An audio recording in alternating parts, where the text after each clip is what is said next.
go to for your yearly skin exam, you should be examined the entire body. You should insist upon it.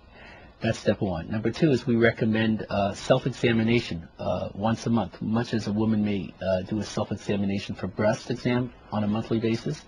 We recommend monthly examination, self-examination of the skin. And we have some pictures here which demonstrate this. And one should first stand in front of the mirror, look at the front of the body, then using side mirrors looking at the side, and then using a back mirror, one should also look at the back of one's body. So using two mirrors, one in the front and one behind you, one should examine the back also. And if there's a lesion which you think has changed, or which is bleeding, which is crusting, which is oozing, which has been like that for several months, then that's something that we should look at. Are there some lesions that can crust or bleed and then just disappear and are not truly cancerous? Yes, absolutely. I think that's the slippery slope. Frequently patients will say, with a basal cell or a squamous cell, say, well, it was something that bled and I thought it would heal and I let it go for months and months and months and months. I think that it's not unusual, the bumps and traumas of daily life, to have a bleeding skin lesion. However, if it persists and heals and then rebleeds or reopens up or becomes an ulcer, then that's the time to seek attention. We're specifically interested not only in those, but we're also, as Dr. Fox indicated, very concerned about the epidemic of malignant melanoma.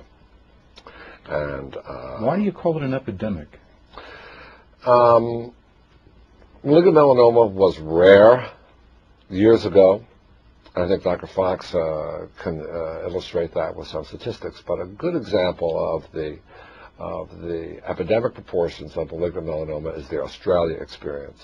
As we all know, Australia was settled by Celtic types, Scottish-Irish folks who were sometimes against their will, brought to... It was a prison colony for many lives. That was it. So sometimes against their will were brought to Australia or New Zealand. And based upon their skin type, which is fair hair, blue eyes, freckled, people who don't sunburn, absorbed incredible amounts of radiation on probably pre-existing pigmented lesions, which in turn, because of the radiation, developed into malignant melanomas. But I think Dr. Fox will agree that the culprit here is sun and ionizing radiation.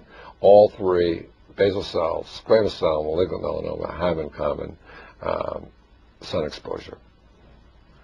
I think the other major point that you asked about was, what are the signs?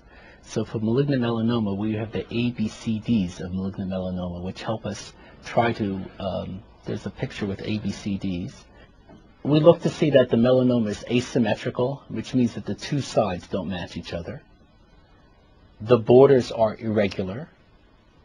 They are often notched, and there's splaying of the color. The colors are variegated, which means that you may have light brown, dark brown, maybe even a little bit of red, which is a big warning sign, or black, which is another warning sign, or white, which might be a sign of regression, another warning sign.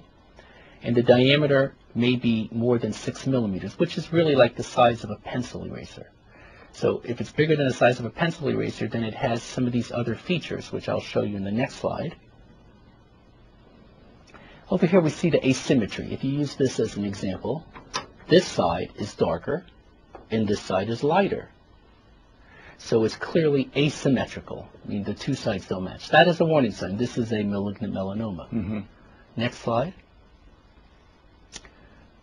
Here we see the borders being notched. See these notched borders? Almost like a little foot sticking out, a pseudopod. And this is the border being irregular. By the way, it is also asymmetrical. Lighter on the top and darker on the bottom. Next slide, please. And this is an example of the color. We see light brown and we see black. And we probably see a little bit of whitish or pinkish in this color here too. So we see variegation of the color. Next slide.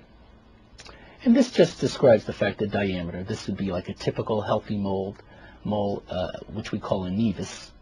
And it's even, it's regular in shape, it's symmetrical, the borders are even. And this is a malignant melanoma. We see black over here, a little bit of red in here, brown, variegation of the color, the borders are not, it's asymmetrical. Those are some of the features that we look for in the most deadly type of skin cancer, which is malignant melanoma. And what is the treatment then for all types of skin cancer? And I imagine that it's different from a malignant melanoma than it is from a basal cell. But if a patient comes into you and they have some of these moles that are suspect, what do you do? Is that when you operate?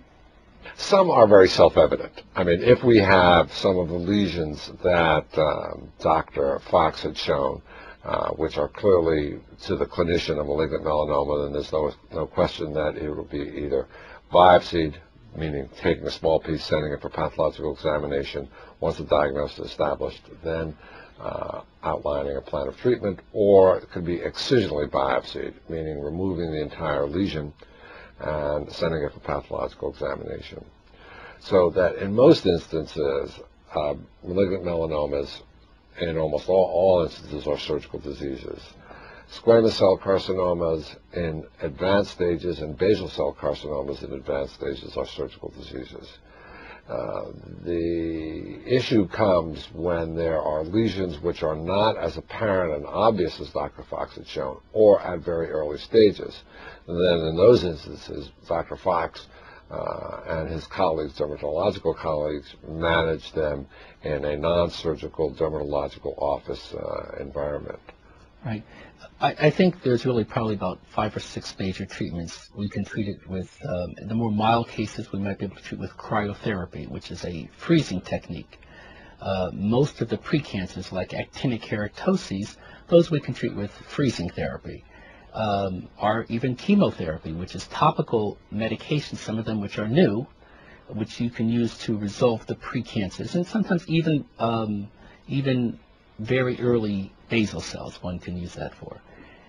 Then there's excisional therapy, or laser therapy, or radiation therapy. These are all different modalities, but I agree that I think excisional surgery is probably the best technique, because you know that it's out and you have histologic confirmation. You can see under the microscope that the tumor is completely removed. Now, for basal cell and squamous cell, there's a subtype of surgery which is performed by a subspecialist called a Mohs micrographic surgeon, where they cut out layer by layer by layer to assure the highest cure rate with the least amount of tissue damage. All right, then let's talk about prevention, if we can, for a moment. Sunscreen. We hear about that. We've been hearing about it for years. Do they work? If the appropriate sunscreen is used, and if it is maintained, meaning that we can't expect to put sunscreen on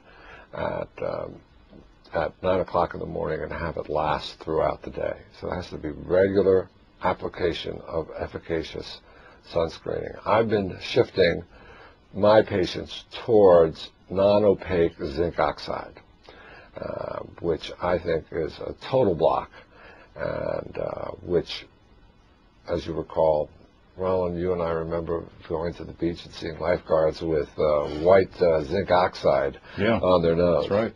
And that was a total skin block. Prevented absorption of UVAB and any other damaging rays. However, there's been a formulation in the last couple of years with this same blocking capacity of zinc oxide is now formulated in a non-opaque fashion, and that's what I have been encouraging my patients to use. But it has to be efficacious, it has to work, it has to be applied regularly. You say regularly.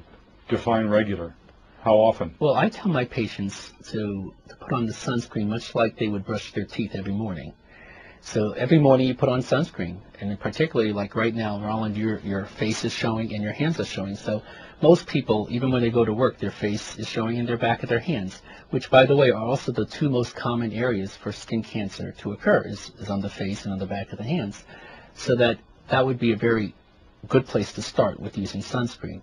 And then I completely agree that one should use a broad spectrum sunscreen which blocks both UVA rays and UVB rays.